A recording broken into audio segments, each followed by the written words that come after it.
Hi, this is Beatrice, and I want to thank you for checking out my video. If you are not a subscriber, don't forget to click on subscribe up in the corner. In case you weren't aware, this is one of the stops for the first annual Valentine's YouTube hop. You can find the links to all the other hoppers below in my description, and we've got some awesome crafters. So make sure you check them out at the end. If you visit Scrapbooking with Me YouTube page, she will be having a huge giveaway, a big basket of crafty stuff and a whole bunch of really cool things that she has in that basket.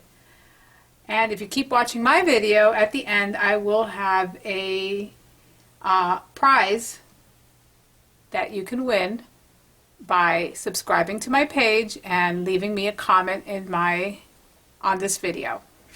So today I'm going to show you how I created these hearts that kind of resemble a stained glass. And I've also done the same technique on this flower here on this card. Another quick view of what I did with these hearts is on this layout. You can see that the hearts have that same technique, and it's actually the same exact stamp, and you can see it on here too, right there. And this is a layout I created of my daughter, and using the Prima Royal Menagerie collection and this awesome Kaiser Craft stamp. I absolutely love that stamp. So on with the tutorial. So the first thing you're going to do is you're going to take a piece of vellum, and you can buy vellum anywhere. I mean, you can buy them at the paper craft stores, you can get it online, and vellum basically it's a strange kind of paper. Anyway, so you take your vellum, and you're going to use your embossing buddy or whatever kind of embossing powder that you have, and make sure you get it in there really good. And you are going to use your choice of embossing ink. I personally like Versamark, so I'll be using my Versamark. I will grab my stamps, which for this one I am using Close to My Heart's Soulmate. It's a really old stamp set. It's been in my collection for I don't know how long. I may have even inherited this from a friend that was giving away all her stuff. Jana, in case you're watching, here's your stamp at work. So I am stamping my image.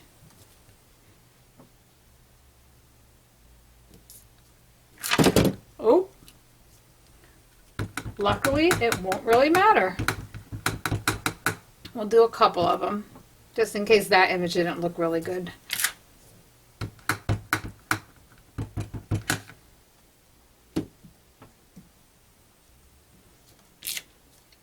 Then you're going to take your embossing powder, and you could use whatever color you want. I prefer to use the clear because it'll give me more of that glass effect that I'm striving for. And I'm just pouring it in here, and this is a ultra thick clear embossing powder. And as you can tell, it's really grainy and thick, so it's definitely not for fine embossing. Like if you want to emboss a word or something that's in a very fine font, it probably wouldn't work very well because it's really thick. And you don't have to use thick, you can use whatever you want. I just happen to grab this one. The next thing we're going to do is what you would normally do. I'm going to put up some of the extra, and you heat emboss.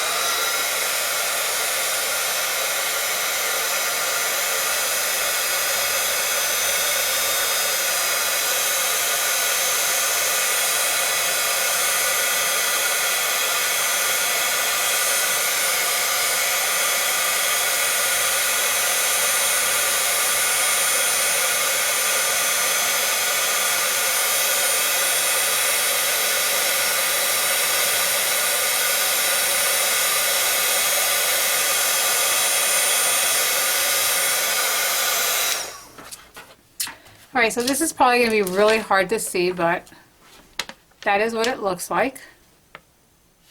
And now the next thing, the next step that I would be using is my Christopher Allen Brutus Monroe chalk inks. So this is what it looks like when you get it in the package. I love the box, by the way. I feel like I'm going to keep them in here forever. And these are the inks. Since it's a Valentine inspired hop, we're going to go with the reds. So I'm going to take my rouge and I'm going to take Wagon. And what you're going to do is take out your matte. And I personally like using a piece of laminated cardstock. It's a slick surface, so you know, if they get too gross, I can always throw it out.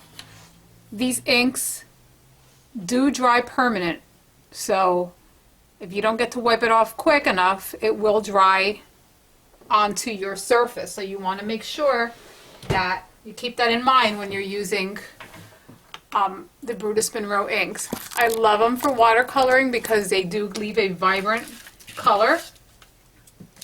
But again, that's why I don't use my craft mat, because I don't want to leave the stains.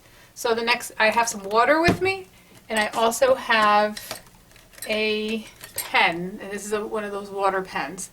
Let me grab some water out of here.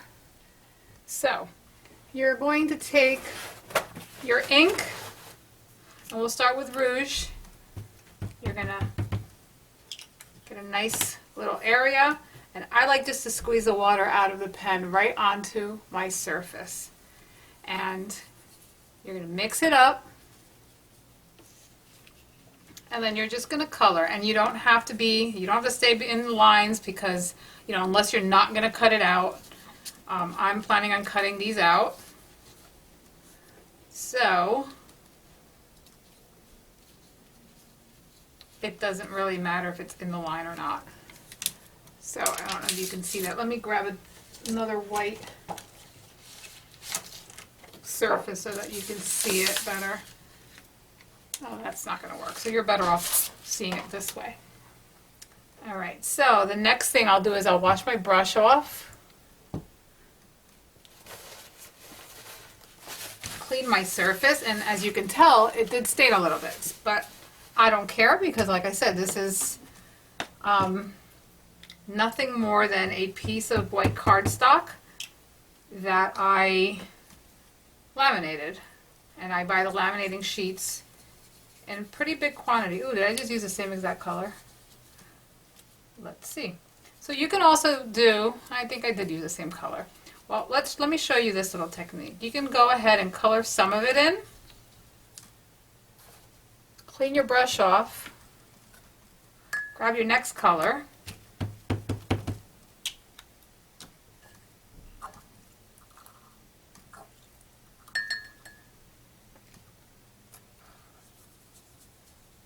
And you can also mix your colors to give yourself more of that stained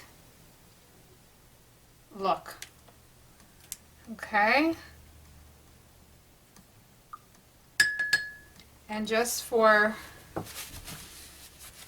you can see the range of colors, I am going to use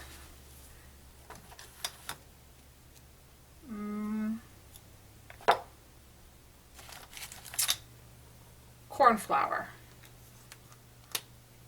Again, I'm going to ink, and this looks really blue, but check this out.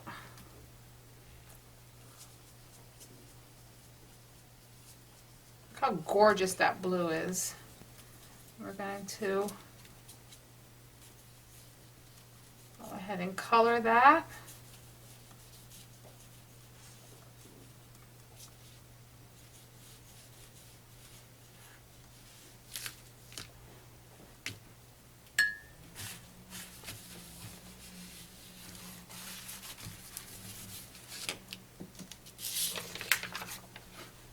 I just want you to see that they're still wet.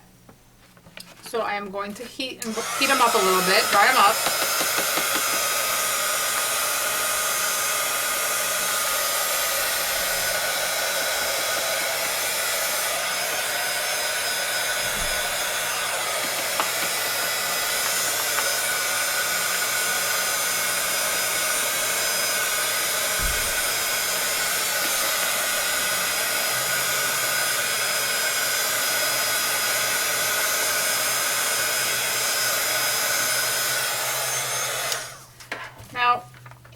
want, like it's still really wet. I did use a lot of water on these. You can always blot away some of the water.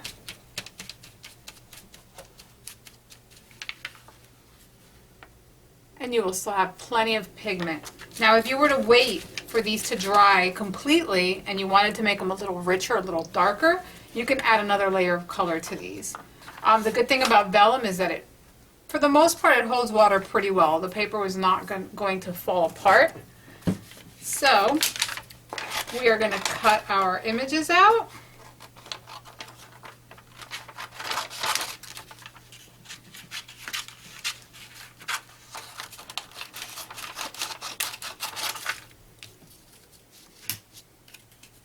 If you know me, you know that I hate to fussy cut. So that's why I picked a simple image that didn't have too many corners or detail that I can just go and cut all the way around. So there's our red one, or rather this is our mixed one. This is the Wagon and Rouge.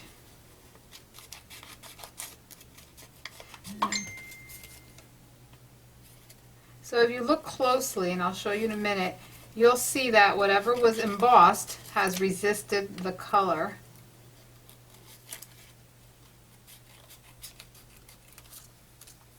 That is our aubergine, I believe. No, cornflower, sorry about that.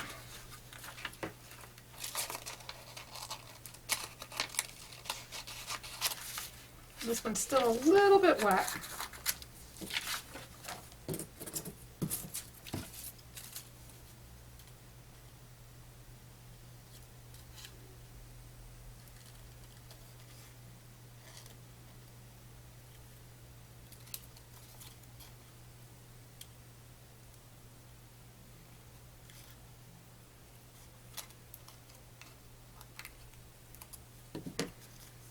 And this one is, I believe, the Rouge. So there are our 3 hearts. They don't look like much there, but when you see them all done in a layout,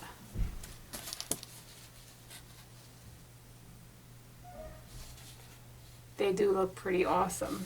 And here they are again in a card.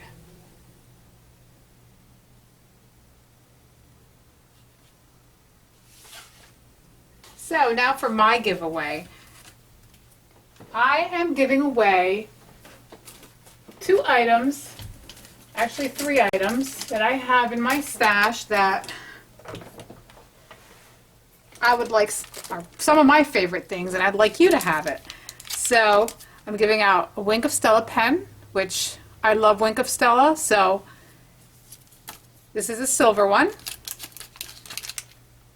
I have a Prima stencil, and this is the wood one. And I did use a stencil. I didn't use this particular one in my layout, but I did use a stencil with some gesso. As you can tell right here on the edges and around the picture. And the last thing I'm giving away so that you can try it out is a Brutus Monroe chalk ink in Rouge. This will give you the opportunity to try one of his inks, and you will see why it's one of my favorite new products that are out in the market. So this is what you can win. So in order for you to win this, you need to subscribe to my channel, and you also need to leave me a comment below. Stick around for a second and you can see close-ups of the projects that I created using the tutorial.